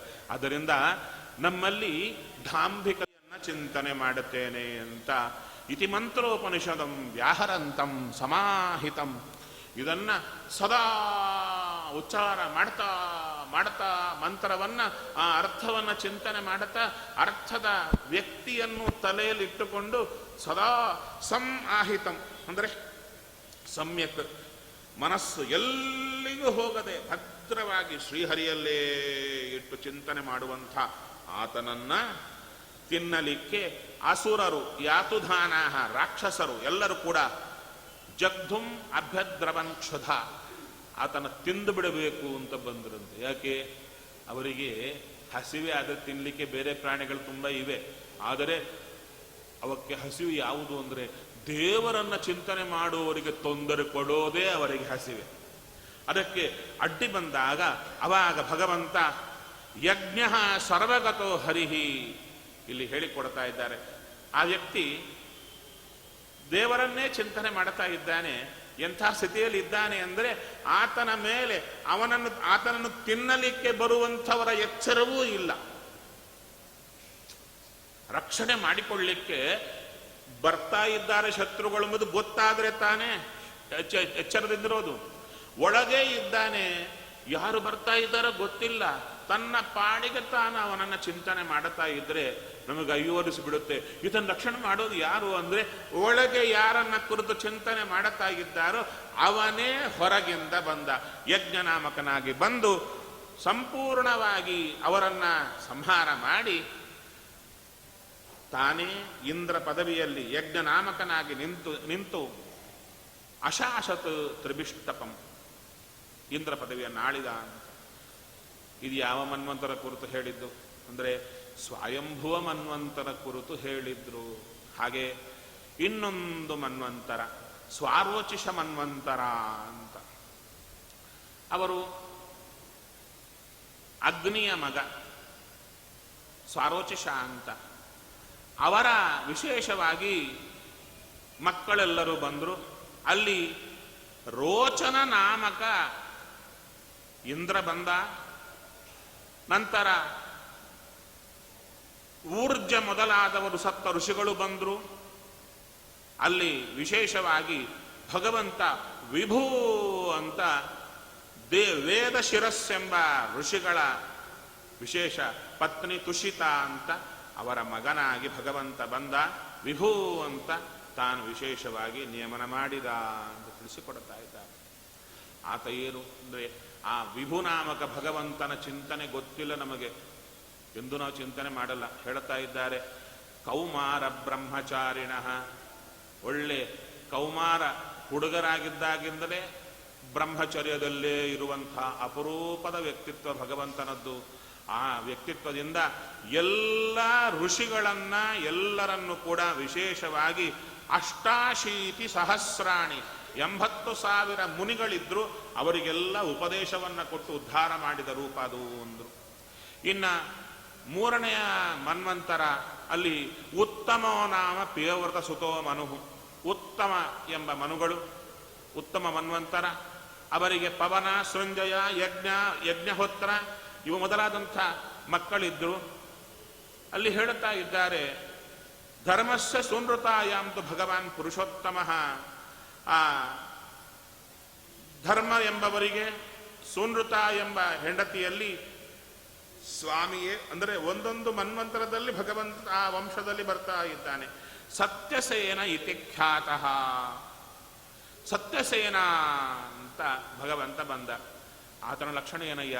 ಸತ್ಯವ್ರತೈ ಸಹ, ಸತ್ಯವೇ ವ್ರತ ಇರುವಂಥ ತನ್ನ ಸೈನ್ಯವನ್ನ ಕಟ್ಟಿಕೊಂಡು ಅನೃತ ವ್ರತ ದುಶ್ಶೀಲಾನ್, ಕೆಲವರಿದ್ರು ಅವರಿಗೆ ಸುಳ್ಳು ಹೇಳೋದೇ ವ್ರತ. ನೋಡಿ, ಆಪೋಸಿಟ್ ಪಾರ್ಟಿಗಳು ತುಂಬ ಇರ್ತಾರೆ. ಸತ್ಯ ಹೇಳೋದೇ ವ್ರತವಾಗಿರೋರು ಒಬ್ಬರಾದರೆ ಸುಳ್ಳು ಹೇಳೋದೇ ವ್ರತ ಒಬ್ಬರದು. ಇನ್ನೊಬ್ಬರ ಸಂತೋಷ ಕೊಟ್ಟು ಸಂತೋಷ ಪಡೋದೇ ವ್ರತ ಆಗಿದ್ದರೆ ಒಬ್ಬರಿಗೆ, ಇನ್ನೊಬ್ಬರಿಗೆ ದುಃಖ ಕೊಟ್ಟೇ ಸಂತೋಷ ಪಡುವುದು ಇನ್ನೊಬ್ಬರ ವ್ರತ. ಈ ಎರಡೂ ಪಾರ್ಟಿ ಇದ್ದರೆ ಅದರಲ್ಲಿ ಒಳ್ಳೆಯವರ ಪಕ್ಷದಲ್ಲಿ ತಾನೇ ಬಂದು ಅವರಿಂದ ದುಷ್ಟರನ್ನ ಸಂಹಾರ ಮಾಡಿಸಿದ ಭಗವಂತ ಸತ್ಯಸೇನ. ಅದು ಯಾರೋ ಅಲ್ಲ, ನಮ್ಮ ಒಳಗಿರುವ ಸ್ವಾಮಿಯೇ. ಕೊನೆಗೆ ಕನೆಕ್ಷನ್ ಇಲ್ಲಿ ಕೊಡ್ತಾ ಬರಬೇಕು.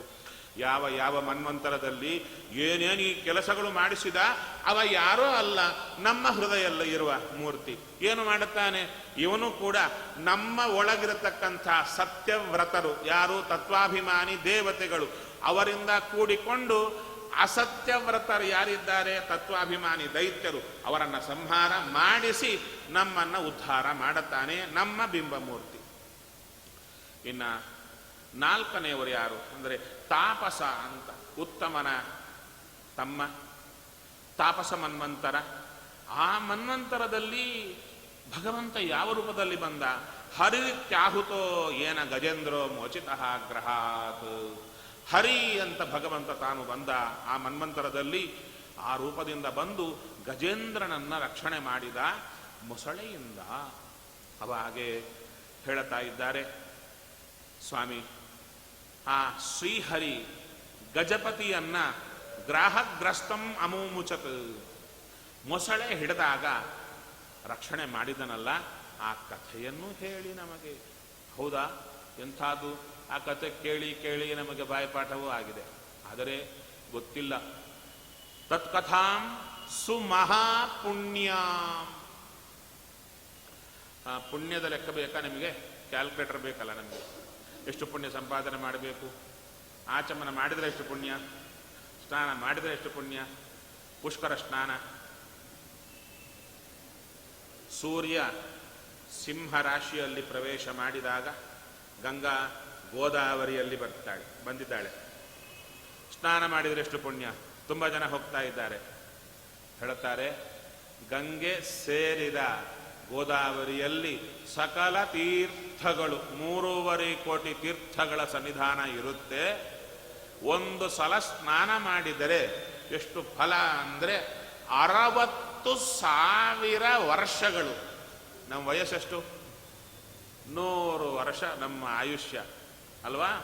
60,000 ವರ್ಷಗಳು ಗಂಗಾ ನದಿಯಲ್ಲಿ ಸ್ನಾನ ಮಾಡಿದರೆ ಎಷ್ಟು ಫಲ ಬರುತ್ತೋ ಅಷ್ಟು ಫಲ ಒಮ್ಮೆ ಗೋದಾವರಿಯಲ್ಲಿ ಈಗ ಸ್ನಾನ ಮಾಡಿದರೆ ಬರುತ್ತೆ. ಇಷ್ಟು ಪವರ್ಫುಲ್. ಅದಕ್ಕೆ ಎಲ್ಲರೂ ಓಡ್ತಾ ಇದ್ದಾರೆ, ಲಕ್ಷಾಂತರ ಜನ ಓಡಿ ಸ್ನಾನ ಮಾಡ್ತಾ ಇದ್ದಾರೆ. ಆದರೆ ಇನ್ನೊಂದು ಗೊತ್ತೇ ಇಲ್ಲ. ಏನದು ಅಂದರೆ ಇಂಥ ಪುಷ್ಕರ ಏನು ಸ್ನಾನ ಮಾಡುತ್ತಾ ಇದ್ದಾರಲ್ಲ, ಒಂದು ಸ್ನಾನಕ್ಕೆ 60,000 ಏನು ವರ್ಷಗಳ ಕಾಲ ದಿನಾಗಲೂ 3 ಹೊತ್ತು ಗಂಗೆಯಲ್ಲಿ ಸ್ನಾನ ಮಾಡಿದ ಫಲ ಏನು ಬರ್ತಾ ಇದೆ ಒಂದು ಸ್ನಾನಕ್ಕೆ ಇಂಟು ಬ್ಲ್ಯಾಂಕ್ ಚೆಕ್. ಎಷ್ಟು ಬೇಕಾದ್ರೆ ಹಾಕ್ಕೊಳ್ಳಿ. ಅಷ್ಟು ಪುಣ್ಯ ಯಾವುದರಿಂದ ಬರುತ್ತಯ್ಯ ಅಂದರೆ ಭಾಗವತದಲ್ಲಿ ಒಂದೊಂದು ಕಥೆಯನ್ನು ಕೇಳಿದ್ರೆ ಬರುತ್ತೆ ಎಂಬ ಸೀಕ್ರೆಟ್ಟೇ ಗೊತ್ತಿಲ್ಲ.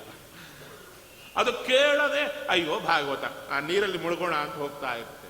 ಹೌದು ತಾನೆ? ಅಂಥ ಅಪೂರ್ವದು. ಕಥಾಂ ಪುಣ್ಯಾಂ ಅಂದಿಲ್ಲ, ಮಹಾಪುಣ್ಯ. ದೊಡ್ಡದೊಂದೆಷ್ಟು ಹೇಳ್ತೀವಿ, ತಡ್ಕೊಳ್ಳಿ ಅಂದ್ರು.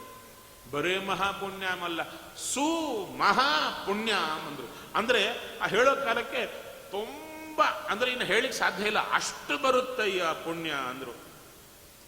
ಯಾವಾಗ ಬರುತ್ತೆ ಅಂದ್ರೆ ಆನೆ ಇತ್ತು, ಮೊಸಳೆ ಹಿಡಿತು, ತಡ್ಕೊಳ್ಳಾರದೆ ಒದರಿತು, ದೇವ ಬಂದ ರಕ್ಷಿಸಿದ. ಇದೇ ಅಲ್ಲ ಗಜೇಂದ್ರ ಮೋಕ್ಷ. ಇಷ್ಟು ತಿಳ್ಕೊಂಡ್ರೆ ಚೂರೇ ಬರುತ್ತೆ. ಎಷ್ಟು ತಿಳ್ಕೋಬೇಕು ಅಂದರೆ ಹೇಳಲಿಕ್ಕೆ ಬರ್ತೇನೆ. 8 ಆಗಿಬಿಡ್ತಾ ಇದೆ. ಅದು ಯಾಕೋ ಕಾಲ ಬಹಳ ವೇಗವಾಗಿ ಹೋಗ್ತಾ ಇದೆ. ನಿಮಗೆ ಆಗ್ತಾನೇ ಇಲ್ಲ ಅಂತ ಕಾಣ್ತಾ ಇದೆ. ಆಚಾರ್ಯ ಯಾವಾಗ ಬಿಡ್ತಾರೋ ಅಂತ ಕಾಣ್ತಾ ಇದೆ. ಸರಿ ಸ್ವಲ್ಪ ಬೇಗದಲ್ಲಿ ಬಿಟ್ಬಿಡ್ತೇನೆ. ಆನೆ ಇತ್ತು, ವಿಶೇಷವಾದ ಒಳ್ಳೆ ಸರೋವರ, ಋತುಮತು ಅಂತ ಒಳ್ಳೆ ಉದ್ಯಾನವನ, ವರುಣ ದೇವರ ಉದ್ಯಾನವನ. ಅಲ್ಲಿ ಒಳ್ಳೆ ಸರೋವರ, ತುಂಬ ಚೆನ್ನಾಗಿತ್ತು ಅಂತ 1.5 ಪುಟ ವರ್ಣನೆ ಮಾಡುತ್ತಾರೆ. 1.5 ಪುಟ ಅಲ್ಲಿ ವರ್ಣನೆ ಮಾಡೋ ಕಾಲಕ್ಕೆ ಏನು ಹೇಳ್ತಾರೆ ಅಂದರೆ, ಆ ಸರೋವರ ಸುತ್ತು ಇಂತಿಂಥ ಗಿಡಗಳಿದ್ದವು, ಹಲಸು, ಮಾವು, ಬೇವು, ಇನ್ನಷ್ಟೇ ಅಲ್ಲ, ಇನ್ನು ಹೇಳ್ತಾ ಇದ್ದಾರೆ ಆ ನಾನಾ ನೀರಲ್ಲಿ ನೀರು ಕೋಳಿಗಳು, ಅಲ್ಲಿ ಚೇಳುಗಳು, ಹಾವುಗಳು ಎಲ್ಲ ಚೆನ್ನಾಗಿತ್ತು ಅಂತ ವರ್ಣನೆ ಮಾಡುತ್ತಾರೆ. ಅವಾಗ ನಮ್ಗೆ ಸಂಶಯ ಬರುತ್ತೆ, ಏನು ನಾವು ಚಿಕ್ಕವರ, ಇದೆಲ್ಲ ಯಾರಿಗೆ ಹೇಳಬೇಕು? ಚಿಕ್ಕ ಹುಡುಗರಿದ್ದರೆ ನೋಡಪ್ಪ ಹೀಗಿತ್ತು ಹಾಗಿತ್ತು ಅಂದ್ರೆ ಹೌದಾ ಅಂತ ನೋಡ್ತಾರೆ. ನಮಗೆಲ್ಲ ಸಾಕು, ಯಾವ್ದು ಹೆಂಗಿದ್ರೆ ನಮಗೇನು, ನಾವು ಬಂದದ್ದು ಸಬ್ಜೆಕ್ಟ್ಗಾಗಿ. ಅಂಥ ಕಾಲಕ್ಕೆ ಆ ಸರೋವರ, ಅದರ ಸುತ್ತು ಗಿಡಗಳು, ಅಲ್ಲೇನೋ ಇದು, ಅದೆಲ್ಲ ನಮಗೆ ವರ್ಣನೆ ಮಾಡಿದರೆ ನಾವು ಬಹಳ ವೈರಾಗ್ಯವಂತರು. ನಮ್ಗೆ ಬೇಡ. ಯಾಕೆ 1.5 ಪುಟದಷ್ಟು ಯಾವ ಪುಸ್ತಕ ಎವರ್ ಗ್ರೀನ್, ಯಾವಾಗೂ ನಿಂತು ಹೋಗುವಂಥ ಪುಸ್ತಕದಲ್ಲಿ ಈ ಟೈಮ್ ವೇಸ್ಟ್ ಮಾಡುವಂಥ ಈ ಎಲ್ಲ 1.5 ಪುಟದಷ್ಟು ಯಾಕೆ ಬರೆದ್ರು? ಯಾರು? ಮಹಾಬುದ್ಧಿವಂತರಾದಂಥ ವೇದವ್ಯಾಸರು ಬರೆದ್ರು. ನಾವು ಕೇಳೋಕೆ ನಾವೇನೋ ವರ್ಣನೆ ಮಾಡಿದ್ರೆ ಅದೇ ಒಂದು 3-4 ದಿವಸ ಆಗ್ಬಿಡುತ್ತೆ. ಎಲ್ಲ ಮತ್ಸ್ಯ ಕಚ್ಚಪ ಸಂಚಾರ ಚಲತ್ ಪದ್ಮರಜಪಯ ಹೇಳ್ತಾರೆ. ಆ ನೀರಿನಲ್ಲಿ ಮತ್ಸ್ಯ ಅಂದರೆ ಮೀನು, ಕಚ್ಚಪ ಅಂದರೆ ಒಳ್ಳೆ ಆಮೆಗಳು ಎಲ್ಲ ಸರ ಓಡಾಡ್ತಾ ಇದೆ ಅಂತೆ. ಓಡಾಡ್ತಾ ಇದ್ರೆ ಆ ಓಡಾಟಕ್ಕೆ ಅಲ್ಲಿ ಕಮಲಗಳೆಲ್ಲ ಇದ್ದವು. ಕಮಲದ ರಜಸ್ಸು ಒಳಗಿರುವ ಪುಡಿ ಈ ಓಡಾಟಕ್ಕೆ ನೀರಿನಲ್ಲಿ ಬಿದ್ದು ಇದು ಓಡಾಡ್ತಾ ಇದ್ರೆ ಅದು ಕದಲುತ್ತೆ. ಆ ಕಮಲ ಕದಲಿದ್ರೆ ಕಮಲ ಒಳಗಿಂತ ಆ ಪುಡಿಯೆಲ್ಲ ಬೀಳುತ್ತಾ ಇದೆ. ಆ ಬಿದ್ದರೆ ಆ ಇಡೀ ಸರೋವರವೆಲ್ಲ ಕಮಲದ ಪುಡಿಯಿಂದ ತುಂಬಿದೆ. ಹೇಗಿದೆ? ಒಳ್ಳೆ ಘಮ್ ಅಂತ ವಾಸನೆ ಬರುತ್ತಾ ಇದೆ. ನಮಗೆ ಯಾಕ್ರಿಯವೇ ಇಲ್ಲ ಅಂತ ಹೇಳಿದರೆ, ಈ ವರ್ಣನೆಯನ್ನ ಕೇಳಿದರೆ ಸಾಕಂತೆ ನಮ್ಮ ಮನಸ್ಸಿನಲ್ಲಿ ನಾನಾ ಕೊಚ್ಚೆ, BBMP ಡಬ್ಬ ಥರ ಇರುತ್ತೆ. ಯಾವುದು ನಮ್ಮ ಮನಸ್ಸು, ಹೌದಲ್ವೋ? ಅಂಥ ಕೊಚ್ಚೆ ಶುದ್ಧವಾಗಿ ಬಂಗಾರದ ಪಾತ್ರೆಯಂತೆ ಆಗಿಬಿಡುತ್ತೆ ಈ ವರ್ಣನೆಯನ್ನ ಮನಸ್ಸಿಟ್ಟು ಕೇಳಿದರೆ. ಯಾರು ಕೇಳಿದ್ದು ನಾವಲ್ಲ, ಎಲ್ಲ ಬಿಟ್ಟು ಜೀವನದಲ್ಲಿ ಒಬ್ಬರೇ ದೇವರಿಗಾಗಿ ಎಲ್ಲ ಬಿಟ್ಟು ಕೂತಂಥವ್ರು ಕೇಳಿದ್ರು. ಅವರು ಕೇಳಲಿಲ್ಲ, ಯಾಕ್ರಿ ವರ್ಣನೆ ಮಾಡ್ತೀರಾ ಅಂತ. ಅವಾಗ ಹೇಳಿದ್ರು, ನೋಡಬೇಕಾದ ನೋಟ ಇರಲಿ ಅಂದ್ರು. ಈಗ ಸರೋವರ ನೋಡಿದವು, ಸರೋವರದಲ್ಲಿ ಪ್ರಾಣಿಗಳನ್ನು ನೋಡಿದವು, ಸುತ್ತು ಗಿಡಗಳನ್ನು ನೋಡಿದವು, ಇಷ್ಟೇ ತಾನೇ ತಲೆಗೆ ಬಂದದ್ದು. ಅವ್ರಿಗದು ಬರ್ತಾ ಇಲ್ಲಂತೆ. ಸರೋವರದ ಆಕಾರದಲ್ಲಿ ಭಗವಂತ, ಆ ನೀರಿನ ಆಕಾರದಲ್ಲಿ ಭಗವಂತ, ಕಮಲದ ಆಕಾರದಲ್ಲಿ ಅದು ಹಿಡ್ಕೊಂಡು ಅವನೇ ಇದ್ದಾನೆ. ಆ ಮೀನುಗಳಲ್ಲಿ, ಆ ಆಮೆಗಳಲ್ಲಿ ಅವನೇ ಇದ್ದು ಅದರ ಜೀವನ, ಅದರ ಕರ್ಮಾನುಸಾರ ಅದು ಇಲ್ಲಿಂದ ಅಲ್ಲಿಗೆ ಹೋಗಬೇಕಾದ್ರೆ ಕ್ಯಾಲ್ಕುಲೇಷನ್ಸ್, ಆ ಥರ ಎಲ್ಲವನ್ನ ನಡೆಸ್ತಾ ಇರುವ ದೇವರನ್ನೇ ಅಲ್ಲಿ ನೋಡ್ತಾ ಹೋಗ್ತಾರೆ. ಪ್ರಕೃತಿಯಲ್ಲಿ ದೇವರನ್ನ ಹುಡುಕಾಟ, ಆ ದೇವರ ವಿಚಿತ್ರವಾದ ಆ ಚರ್ಯೆಯನ್ನು ನೋಡಿ ಸಂತೋಷ ಪಡೋಣ. ಇದನ್ನ ಮಾಡಿದರೆ ಇಲ್ಲಿ ಸರಿ, ನಾವು ಹೆಚ್ಚು ಮಾಡೋದು ಬೇಡ. ಮುಂದಕ್ಕೆ ಹೋದರೆ ಆನೆ ಬಂತು, ತುಂಬಾ ದೊಡ್ಡ ಆನೆ. ಹೇಳ್ತಾ ಇದ್ದಾರೆ, ಅದರ ತಲೆಯಿಂದ ಮದ ಜಲ, ಅದು ಮದ ಬಂದಾಗ ಆನೆಯ ತಲೆಯಿಂದ ನೀರು ಸುರಿಯುತ್ತೆ, ಮದ ಜಲ. ಆ ಮದ ಜಲದ ವಾಸನೆಯನ್ನ ಅದು ಬರ್ತಾ ಇದ್ರೆ ದೂರದಿಂದ, ಆ ವಾಸನೆ ಬಂದ ಕೂಡಲೇ ಎಲ್ಲ ಮೃಗಗಳು ಓಡಿ ಹೋಗ್ತಾ ಇವೆ ಅಂತೆ. ಅಂಥ ಭೀಕರವಾದ ಪ್ರಬಲವಾದ ಆನೆ. ಅಂಥ ಆನೆಗಳೇ ಎಲ್ಲ ಸುತ್ತಿವೆ, ಕೂಡಿಕೊಂಡು ಬರ್ತಾ ಇದೆ. ಒಂದಾನೆ ನೋಡಿರ್ತೇವೆ, ಹಿಂಡು ನೋಡಿದರೆ ಸಾಕು ಚಟ್ನಿ ಮಾಡಿಬಿಡುತ್ತೆ ಆನೆಗೆ. ತನ್ನ ಹಿಂಡಿನ ಸರಿ ಆ ಕಾಡಿನಲ್ಲಿ ಬರುವಾಗ ಒಬ್ಬ ಮನುಷ್ಯ ಕಂಡ್ರೆ ಸಾಕು, ನಮ್ಮವರು ಫುಟ್ಬಾಲ್ ಹೇಗೆ ಆಡ್ತಾರೆ ಹಾಗೆ ಆಡಿಬಿಡುತ್ತೆ ಆನೆಗಳೆಲ್ಲ. ಆನೆ ಕೈಗೆ ಸಿಕ್ಕರೆ ಬದುಕೋದೇ ಕಷ್ಟ. ಅಂಥದ್ದು ಆ ಆನೆಗಳೆಲ್ಲ ಬರ್ತಾ ಇವೆ. ಪ್ರಕಂಪಯನ್ ಗಿರಿಂ, ಇಡೀ ಪರ್ವತವೇ ಏನು ಕಂಪಿಸ್ತಾ ಇದೆ. ಆ ರೀತಿಯಲ್ಲಿ ಬರ್ತಾ ಇದೆ. ಬಂದು ಸರೋವರಕ್ಕೆ ಇಳಿತಾ ಇದೆ. ಆ ವೇಗದಿಂದ ಬಿಸಿಲಿಗೆ ಒದ್ದಾಡತಾ ನೀರಲ್ಲಿ ಇಳಿದಾಗ ಚಲ್ಲ ಪಿಲ್ಲಿ ಮಾಡುತ್ತಾ ಇವೆ ಎಲ್ಲ ಸೇರಿಕೊಂಡು. ಆ ಮಾಡುವಾಗ ತತ್ರ ಕಶ್ಚಿತ್ ನೃಪ ದೈವಚೋದಿತ ಗ್ರಾಹ ಬಲಿಯಾನ್ ಚರಣೆ ಋಷಾಗ್ರಹೀತ್.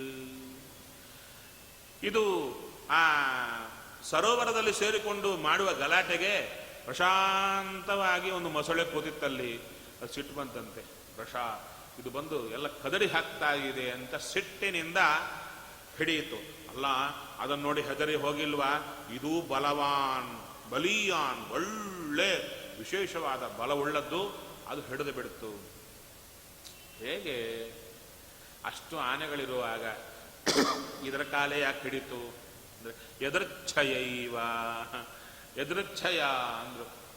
ಅಂದರೆ ಆಕ್ಸಿಡೆಂಟಲ್ಲಿ ಅಂತ ಹೇಳ್ತೀವಲ್ಲ, ಎಲ್ರಿ ಯಾವುದೋ ಒಂದು ಹಿಡಿಬೇಕು, ಇದನ್ನು ಹಿಡಿಯಿತು ಅಲ್ಲ. ವ್ಯಾಖ್ಯಾನ ಕರೀತಾರೆ ಭಗವದಿಚ್ಛಯ. ಆ ಮೊಸಳೆ ಒಳಗಿದ್ದು ಈ ಆನೆ ಕಾಲನ್ನೇ ಹಿಡಿಸಿದ್ದು ದೇವರು, ಇದನ್ನೇ ಹಿಡಿಸಿದ. ಕೊನೆಗೆ ಸ್ವಸ್ಥಾನದಲ್ಲಿ ಬಲ ಜಾಸ್ತಿ ಅಲ್ವಾ? ನೀರಲ್ಲಿರುವ ಮೊಸಳೆಗೆ ನೀರಿನಲ್ಲಿ ಬಲ ಜಾಸ್ತಿ, ಅದಕ್ಕೆ ಸೆಳೆದು ಬಿಡ್ತಾ ಇದೆ.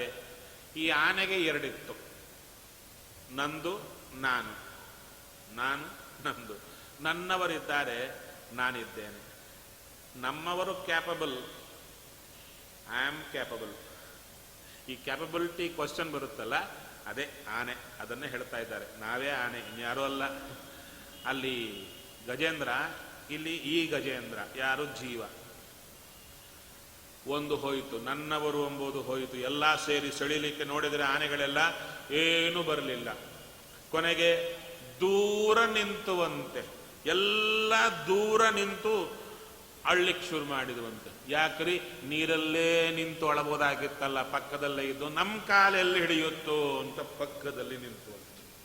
ನೋಡಿ, ಸೇಫ್ಟಿ ಎಂಬುದು ಬಂದೇ ಬಿಡುತ್ತೆ. ಅವಾಗ ನೋಡಿತು ಆನೆ, ಎಲ್ಲ ನನ್ನವರಂದವರು ದೂರ ಆದರಲ್ಲ, ಇನ್ನು ಉಳಿದದ್ದು ನಾನೇ. ತನ್ನ ಮೇಲೆ ತನಗೆ ನಂಬಿಕೆ, ಅದನ್ನು ಆಂಗ್ಲದಲ್ಲಿ ಅಂತ ಕರೀತಾರೆ ಸೆಲ್ಫ್ ಕಾನ್ಫಿಡೆನ್ಸ್ ಇತ್ತು, ತುಂಬ ಇತ್ತು. ಅವಾಗ ಅದು ಹೋಯಿತು. 1000 ವರ್ಷಗಳ ಕಾಲ, ಸಹಸ್ರಂ, 1000 ವರ್ಷಗಳ ಕಾಲ ಯುದ್ಧ ನಡೆಯಿತು ಈ ಮೊಸಳೆಗೂ ಆನೆಗೂ. ಅಲ್ಲ, 1000 ವರ್ಷ. ಅವಾಗೆಲ್ಲ ಎಷ್ಟು ವರ್ಷ ಬದುಕ್ತಾ ಇದ್ರು ಪ್ರಾಣಿಗಳು, ಮನುಷ್ಯರೆಲ್ಲ. ಇವಾಗೆ ಕಲಿಯುಗದಲ್ಲಿ 100 ವರ್ಷ, ಇದಕ್ಕೆ ಸಾಕಾಗ್ತಾ ಇದೆ ನಮಗೆ. ಅವರೆಲ್ಲ ತುಂಬ ವರ್ಷಗಳು ಬದುಕಿದವರು. ಆ ರೀತಿಯಲ್ಲಿ 1000 ವರ್ಷಗಳ ಕಾಲ ಯುದ್ಧ ಮಾಡುತ್ತಾ ಇದೆ. ಅವಾಗ ಏನಾಯಿತು? ವಿಪರ್ಯಯ ಅಭೂತ್. ಶಕ್ತಿ ಕಡಿಮೆ ಆಗ್ತಾ ಇದೆ, ತನ್ನ ಮೇಲೆ ತನ್ನ ನಂಬಿಕೆ, ಸೆಲ್ಫ್ ಕಾನ್ಫಿಡೆನ್ಸ್ ಹೊರಟೋಯಿತು. ಇಲ್ಲ, ಗತಿ ಇಲ್ಲ. ಅವಾಗ ತಲೆಗೆ ಬಂದಿದೆ. ಹೇಳ್ತಾರೆ, ಇತ್ತಂ ಗಜೇಂದ್ರ ಸ ಯದಾಪ ಸಂಕಟಂ ಪ್ರಾಣಸ್ಯ ದೇಹಿ ವಿವಶೋ ಯದೃಚ್ಛಯ ಅಪಾರಯನ್ ಆತ್ಮವಿಮೋಕ್ಷಣೇ ಚಿರಂ ದಕ್ಷಾಮಿ ಮಾಂ ಬುದ್ಧಿಮಥಾಪ್ತಪದ್ಧತ. ಆವಾಗ ಆನೆಗೆ ಬುದ್ಧಿ ಬಂತಂತೆ, ಅಪ್ಪ ಇದರಿಂದ ಬಿಡಿಸಿಕೋಬೇಕಾದ್ರೆ ನನಗಾಗಲ್ಲ, ಅವನೇ ಬರಬೇಕು ಅಂತ ಕೂಗಿ ಕರೆಯಿತು. ಹೌದಯ್ಯ, ಆನೆ ಅಂದರೆ ನಿಮ್ಗೆ ಪರಿಚಯ ಇದೆಯಾ ಅಂದರು. ಏನು?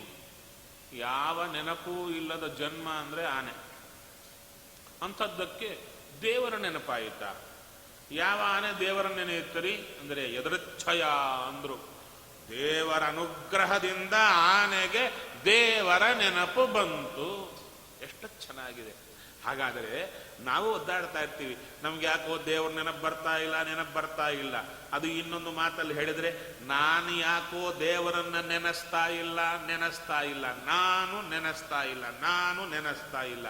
ದಡ್ಡ, ಅವನೇ ಅವನ ನೆನಪು ಕೊಡಬೇಕು, ನೀನ್ ನೆನೆಸೋದೇನಿದೆ? ಸ್ವತಂತ್ರನಾಗಿ ದೇವರನ್ನ ನೆನೆಯಲಿಕ್ಕಾದ್ರೂ ಮರೀಲಿಕ್ಕಾದ್ರೂ ತಾಕತ್ತಿದ್ರೆ ನೀನು ಹೀಗಾಗಿಡ್ತೀಯ ಅಂತ. ಹೌದು ತಾನೆ? ಅದರಿಂದ ಸ್ವಾಮಿ ನನ್ನ ಕರ್ಮಾನುಸಾರ ಅವನ ನೆನಪು ಕೊಡ್ತಾ ಇಲ್ಲ ಎಂಬ ದುಃಖ ಸರಿ. ದುಃಖವೂ ಸರಿಯಾಗಿ ಪಡಲ್ಲ, ಪಶ್ಚಾತ್ತಾಪವೂ ಸರಿಯಾಗಿ ಪಡಲ್ಲ. ಮಾಡಿದ ಪಾಪಕ್ಕಿಂತ ಪಶ್ಚಾತ್ತಾಪ ಪಡೋದರಲ್ಲೇ ಪಾಪ ಜಾಸ್ತಿ ಕಟ್ಕೊಳ್ತಾ ಇರ್ತೇವೆ. ಏನದು? ಒಂದು ಪಾಪ ಆಯಿತು, ಆ ಪಾಪಕ್ಕಾಗಿ ನಾ ಮಾಡಿದೆ ಅಂತ ಒದ್ದಾಡಿದರೆ ಅವಾಗ ಏನಾಗುತ್ತೆ ಅಂತ ಹೇಳಿದರೆ, ಸ್ವತಂತ್ರವಾಗಿ ಪಾಪ ಆದರೂ ಮಾಡಬಲ್ಲೆ ಅಂತ ಬಂತು. ಹಾಗಾದರೆ ದೇವರಂತೆ ಆದವು ನಾವು. ಅದಕ್ಕೇನಾಯಿತು? ಅದರಷ್ಟು ಪಾಪ ಇನ್ನೊಂದಿಲ್ಲ, ನಾನೇ ದೇವರು ಒಂದಂಗಾಯಿತು. ಅದಕ್ಕೆ ನೀ ಮಾಡಿದ ಪಾಪಕ್ಕಿಂತ ಪಾಪ ನಾನೇ ಮಾಡಿದೆ ಅಂತ ಹೇಳಿದ್ದಕ್ಕೆ ಪಾಪ ಜಾಸ್ತಿ ಆಯ್ತಲ್ಲೋ. ಪಾಪ ಮಾಡಿದೇನೆಂಬುದೇ ಮಹಾಪಾಪ ಅಂದ್ರು. ಸರಿ, ಅವಾಗ ಭಗವಂತನನ್ನ ವಿಶೇಷವಾಗಿ ಕೂಗಿ ಕರೀತಾ ಇದ್ದಾನೆ. ಅವಾಗೆ ಶುಕಾಚಾರ್ಯರ ಮಾತು ನೋಡಿ, ಒಳ್ಳೆ ಮಾತು. ಏವಂ ವ್ಯವಸಿತಃ ಬುದ್ಧ್ಯ ಸಮಾಧಾಯ ಮನೋಹೃದಿ. ಇಲ್ಲಿ ಇಡೀ ಶಾಸ್ತ್ರದ ಚರ್ಚೆ ಬರ್ತಾ ಇದೆ. ಮನುಷ್ಯ ಮನಸ್ಸನ್ನು ಹಿಡಿಬೇಕು, ಬುದ್ಧಿಯನ್ನು ಹಿಡಿಬೇಕು. ಇಷ್ಟು ಕಾಲ ಮನಸ್ಸನ್ನು ಹಿಡಿದದ್ದಾಯಿತು, ನಾನು ನಾನು ನಾನು ಅಂತ. ಬುದ್ಧಿ ನೀನು ನೀನು ನೀನು ಅಂತ ಇದೆ. ಯಾವುದನ್ನು ಹಿಡಿಯಬೇಕು? ಬುದ್ಧಿಯನ್ನು ಹಿಡಿಯಬೇಕು. ಬುದ್ಧಿಯನ್ನು ಹಿಡಿದು ದೇವರ ಪಾದ ಹಿಡಿದರೆ ಏನಾಗತ್ತೆ? ಜಜಾಪ ಪರಮಂ ಜಾಪ್ಯಂ. ಇದು ಗಜೇಂದ್ರ ಮೋಕ್ಷ ಘಟ್ಟದಲ್ಲಿ ಗಜೇಂದ್ರ ಮಾಡಿದ ಸ್ತೋತ್ರ ಎಂಥದ್ದು ಅಂದರೆ, ನಾವು ನಿತ್ಯವೂ ಜಪಿಸಬೇಕಾದ ಮಂತ್ರಗಳ ಸಂಗ್ರಹದಲ್ಲಿ ಪರಮಂ ಜಾಪ್ಯಂ, ದ ಟಾಪ್ ಮೋಸ್ಟ್ ಸೀಕ್ರೆಟ್ ಎಲ್ಲ ಕೂತಿದೆ ಅಂತ ತಿಳಿಸಿಕೊಡ್ತಾ ಇದ್ದಾರೆ. ಓಂ ನಮೋ ಭಗವತೆ ತಸ್ಮೈ ಯತಯತಚ್ಚಿದಾತ್ಮಕಂ ಪುರುಷಾಯ ಆದಿಜೀಬೀಜಾಯ ಪರೇಶಾಯ ಹಿ ಧೀಮಹಿ. ಏನಿದ್ರ ಅರ್ಥ ಅಂದರೆ ಏನೂ ಇಲ್ಲ. ಗಾಯತ್ರಿ ಮಂತ್ರದ ಅರ್ಥ ಧೀಮಹಿ ಅಂತ ಶಬ್ದ ಹಾಕಿಬಿಟ್ರು. ಗಾಯತ್ರಿ ಮಂತ್ರ ಇಡೀ ಜಗತ್ತಿಗೆ ಯಾರು ನಾಥನಿದ್ದಾನೋ ಅವ ಬರಲಿ. ಸಮಯ ಇಲ್ಲ, ಸಂಕ್ಷೇಪವಾಗಿ ಹೇಳಬೇಕಾದರೆ, ಇಡೀ ಜಗತ್ತಿಗೆ ಯಾರು ಹುಟ್ಟು ಕೊಡ್ತಾನೋ ಬರಲಿ. ಬ್ರಹ್ಮದೇವ್ ನೋಡಿದ್ರಂತೆ, ನನ್ನೇನ ಕರೆದದ್ದು ಅಲ್ಲ.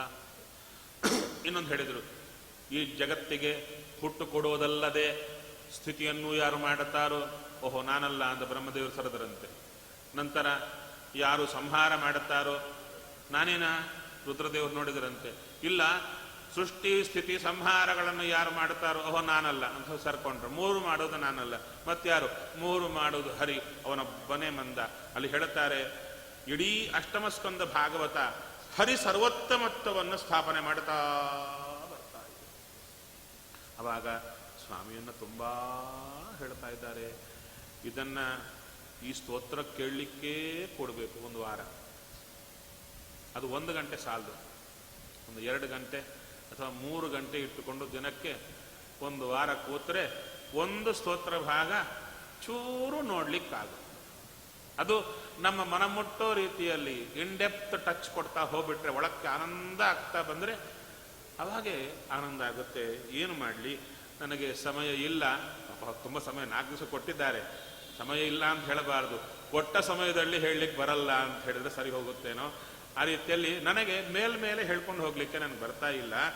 ಒಳಗೆ ಹೇಗೆ ಹೆಣ್ಮಕ್ಳಿಗೆ ಒಳ್ಳೆ ಈ ರೇಷ್ಮೆ ಸ್ಯಾರಿ ಸೆಂಟರ್ಗೆ ಹೋದ ಕೂಡಲೇ ಅವ ಒಂದಲ್ಲ ಎರಡಲ್ಲ, ಅವ್ರಿಗೆ ಟೆಕ್ನಿಕ್ ಗೊತ್ತಿರುತ್ತೆ. 1 ಸಾರಿ 2 ಸಾರಿ ಕೊಡಲ್ಲ, 10 ಹೀಗೆ ಬಿಸಾಡ್ತಾ ಬರ್ತಾನೆ ಸರಸ. ಅವನಿಗೆಲ್ಲ 10 ಹಾಕಿದ್ರೆ ಇವ್ರು ಸೆಲೆಕ್ಟ್ ಮಾಡೋದು ಒಂದೇ, ಮತ್ತ 10 ಅಲ್ಲಿ ಇಡಬೇಕಲ್ಲ. ಯಾಕೆ ಕಷ್ಟ, ಒಂದೊಂದೇ ತೆಕ್ಕೊಡೋಣ ಅಂತಿರಲ್ಲ, ಅವರ ಟೆಕ್ನಿಕ್ಕೇ ಇರುತ್ತೆ.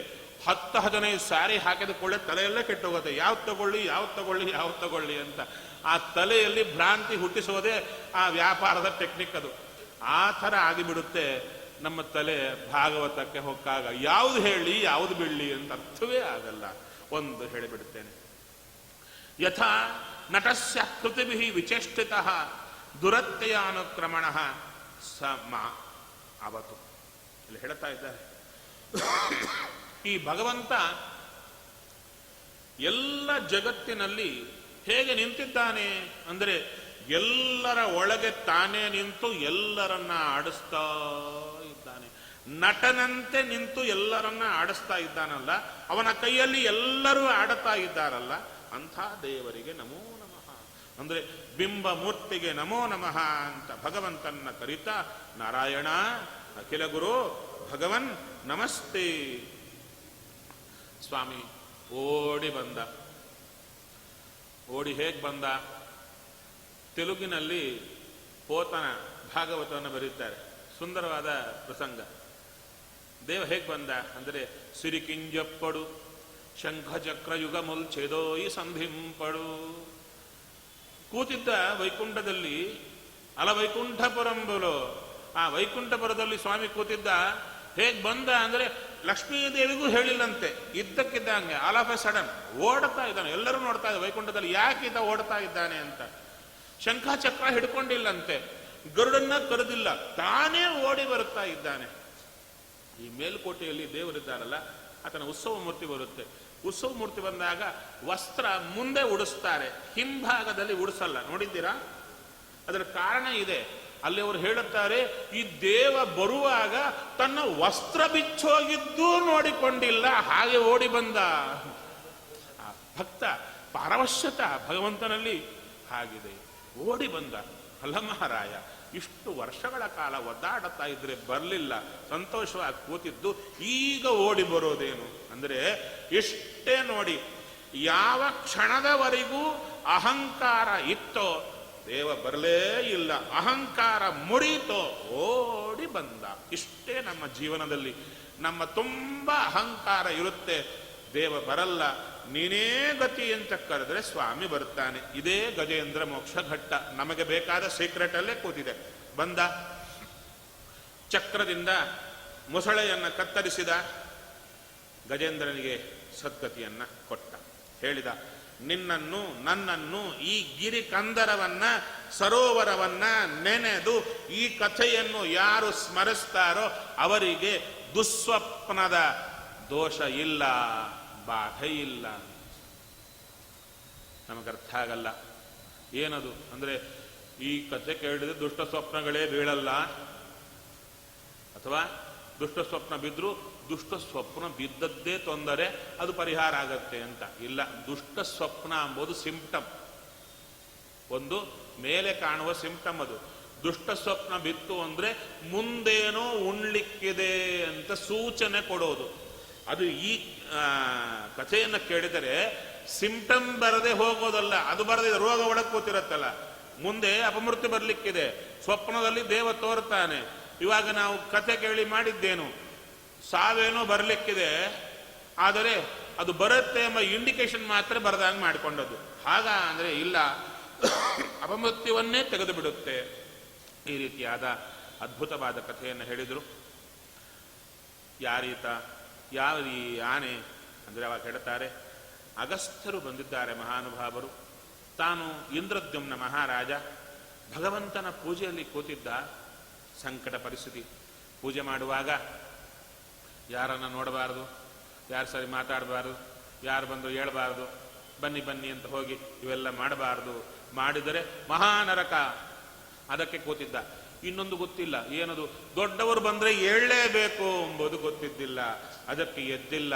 ಅದಕ್ಕೆ ನೋಡಿದ್ರು ಲೋಪ ಇದೆ. ಅದಕ್ಕೆ ಆನೆಯಾಗು, ಆನೆಯಂತೆ ಕೂತಿದ್ದೀಯ, ಮಾತಾಡದೆ ಅದಕ್ಕೆ ಆನೆಯಾಗು ಅಂತ ಕೊಟ್ಟರು. ಅವರೇ ಬಂದರು, ವಿಶೇಷವಾಗಿ ಭಗವಂತನಿಂದ ಅನುಗ್ರಹಿತರಾಗಿ ಹೊರಟಿದ್ದಾರೆ. ಒಂದು ಮಾತಲ್ಲಿ ಹೇಳಬೇಕಾದ್ರೆ, ಜೀವನೇ ಗಜೇಂದ್ರ, ಈ ಶರೀರವೇ ತ್ರಿಕೂಟ ಪರ್ವತ, ಮೂರರ ಕೂಟ, ಸತ್ವ ರಜಸ್ತಮೋ ಗುಣಗಳ ಕೂಟ ಇರುವಂತಹ ಪರ್ವತ. ಈ ಹೃದಯವೇ ಸರೋವರ, ಅಲ್ಲಿರುವ ಅಹಂಕಾರ ಮಮಕಾರಗಳೇ ಮೊಸಳೆ, ಎರಡು ದವಡೆ ಇರುವಂತಹ ಮೊಸಳೆ ಸಂಸಾರ. ಅದು ಜೀವನನ್ನು ಹಿಡಿದಾಗ ಒದಾಡುತ್ತಾ ಇರುವ ಜೀವ ಯಾವಾಗಾದರೆ ಶ್ರೀಹರಿಯನ್ನ ಕೂಗಿ ಕರೀತಾನೋ ಬಂದು ರಕ್ಷಣೆ ಮಾಡುತ್ತಾನೆ. ಅದೇ ಗಜೇಂದ್ರ ಮೋಕ್ಷ ಘಟ್ಟ.